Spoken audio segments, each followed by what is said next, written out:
Hello everybody and welcome to the unboxing and review of the Yggdrasil Norse Divination cards. I am going to do my best to try and pronounce these, but I do not speak, the Viking language. So I'm just saying them the way I read them, but I'm going to do my best here. And I'm having fun with these nails, so I'm going to keep them on because they're just press-ons, but they're super fun. They've stayed for like 2 days now, so they usually don't last that long. Anyway, that's not about that. So let's look at the Norse Divination cards. I have been very attracted to this deck for a little while. It's made by Llewellyn. It's got 81 cards in a pretty good size book, 216-page guidebook. You have a very sturdy box and discover your destiny in the Yggdrasil. So it opens up like that, your magnetic, little flip box. You have this beautiful design in the front, and then the guidebook is called Bifrost. Then you have a little ribbon here that you can pull, and the book comes out. Divination and the 9 worlds of Nordic lore. So this deck is 81 cards. The Norse mythology has 9 different worlds, and it's 9 cards for each world. So let's look at the book real quick. We have the Bifrost. You open it up, and we have here the worlds. You have Asgard, the world of the gods. You have the world of the giants, light elves, ice, humans, dwarfs, dark elves, the world of fire, and the world of the dead. And then this interesting verse 18, the Voluspa, the prophecy of the Edda. And then I guess you have the pronunciation of the way it's written in its original language, and then you have the translation over here. So that's actually really awesome. And then you have introduction to the cards, using the cards. Oh, I love this animal symbolism, the importance of the circle, the elements in the Nordic paganism, and a little bit of a history too, a history of creation in Nordic paganism. I love that. There's also the importance of 9. Then you have cardinal directions and the spread of the Yggdrasil tree. So you have your placements. Now, we're going to look at these symbols. So you have Asgard, which would be this symbol. And then you have a little legend, a little table of contents for each different symbol. And we're going to look at that in the cards as well. And then you go into the world of the gods, and then you have the meaning of the cards. Let's kind of flip through the back of the book a little bit. So it ends here, and that's the end of the book. But honestly, a pretty good size book. Pretty good size book. And as we saw, for each card, you get about a page and a half or so. Or if you were to put this together, it would be like a full page or something. But it's honestly a full page. It has a lot of information in it. All right, so let's pull the cards out. Here are the backs of the cards. And the cardstock is pretty bendy. It's pretty bendy, a little bit flimsy, but that doesn't really bother me that much. They're actually still pretty thick, just very bendy, very easily to bend. Now, they are bigger than a Rider-Waite Smith. So here I have the Rider-Waite Smith, and as you can see, they are wider and taller. Honestly, this size card, I love this size card. Maybe some of you differ because I know some of you have like smaller hands, but I like this size card. I can see the images, although these have like pretty thick borders. I can see the images, I can see it all. So anyway, I will be showing you all 81 cards. If you don't want to see all of them, if you're like, I'm gonna get this deck, you want to be surprised, you can skip this part altogether, or you can just kind of like double tap on the screen and it jumps about 10 seconds at a time, so you see some of it. But I will be showing you everything. So here are the symbols. I don't really know what the symbols mean yet, but as we saw in the book, they're all here. You can go back and refer them. It's all black and white, all this beautiful like cross-hatching type of art that I love. So we have Grimnir, balance of contraries. So as you can see, it's the same symbol, which means they're from the same world. judgment and final decision, healing and medicine,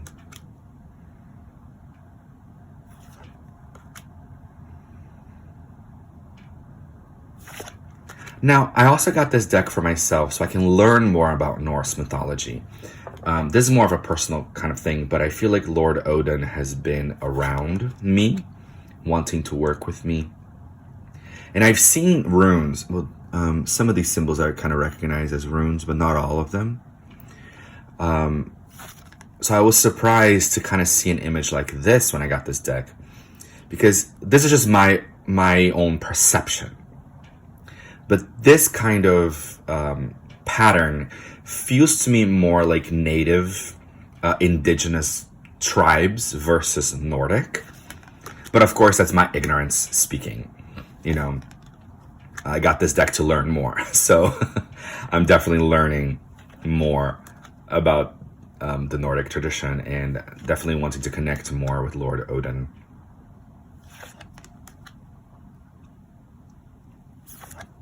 But I usually kind of view the Nordics as this versus this. To me looks a little more tribal, but I love it. I love it because to me it shows more diversity, but it also shows that, of course, there's much more to the Nordic tradition than Marvel movies and Thor, you know. Of course there is.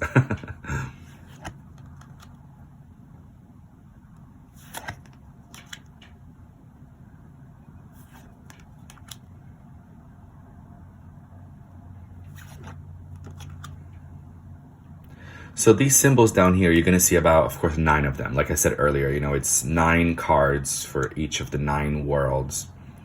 Putting together, you get 81 cards. I do find the borders to be a little bit thick, but honestly, for the size of the card and how intricate the images are, I feel like I can see the images pretty well. So I'm not really too bothered by the border. Especially also being it a black and white card.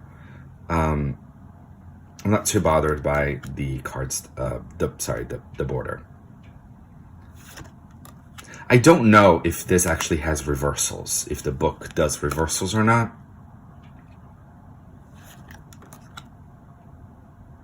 But I guess also reversals are such a personal thing. Here we have Odin, Lord Odin, the All-Father.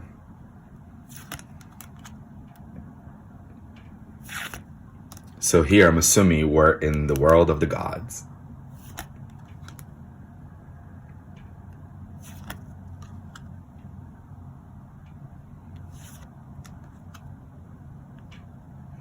Also, if you so choose, I've seen some people, not in this deck in particular, but I've seen some people use the thick borders and kind of like give themselves keywords around, or even like around here.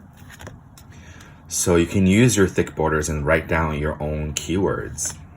I mean, I love that there are keywords down here, but maybe you're reading the book and going, oh, I love that keyword specifically, or that little sentence. Let me write it on the side.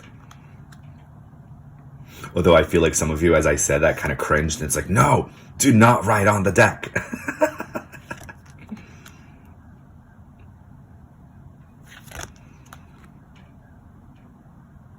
I have done that with my tarot deck. Like if you see here, I took a Sharpie and I wrote these symbols for earth and wind. No, sorry, earth and water. Earth and water.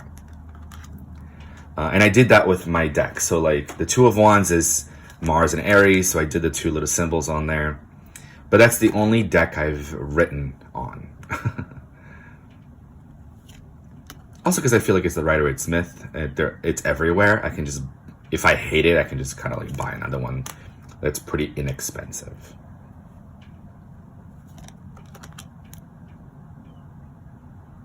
What I like to, so unresolved emotions, what I like to about this deck in particular, now we have sluggishness and procrastination, tardiness and lethargy. So we have negative traits, and we also have positive traits. You know, we've seen a lot of positive stuff. Like for Odin, it was the Omniscience and the All-Father kind of thing. So I feel like these 81 cards really do cover a lot of life. Perpetual desire. The brave traveler, sometimes we have to travel. Maybe you have to travel alone or go on a journey alone. And it's a call to be brave. Reconciliation of opposites. This is so interesting, right? Forgiveness. Reconciling with someone that disagreed with you, and then you have a nightmare. Who hasn't had nightmares, right? So it's interesting. I love decks that do this. Oh, here's Loki.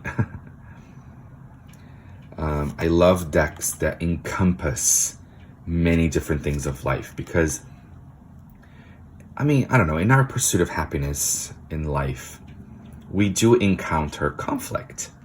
We do encounter challenges and adversity and differences and opposites. So I like it. I like that it encompasses, fears, but also rejuvenation. Gandalf. I was surprised to see this. I'm a big fan of Lord of the Rings, but I didn't know that Gandalf was actually a name. It was actually a name for wisdom. So I love that. I was really happy to see that card.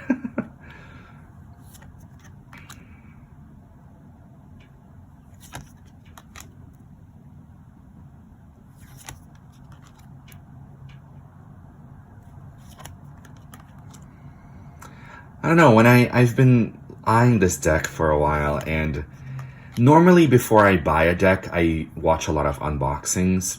This one I didn't. This one I saw an unboxing, I saw somebody use it, and I was like, I love it. I want it.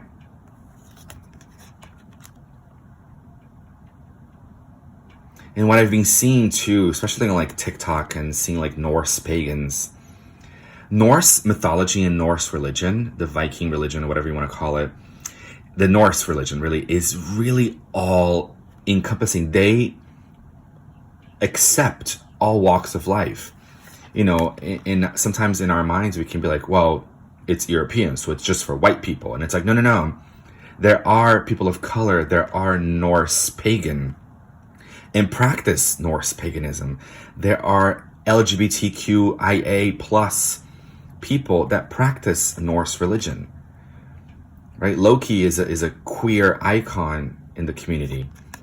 So I'm finding the Norse religion to be very inclusive and very loving. So we have the past, and final card is ambition and competitiveness.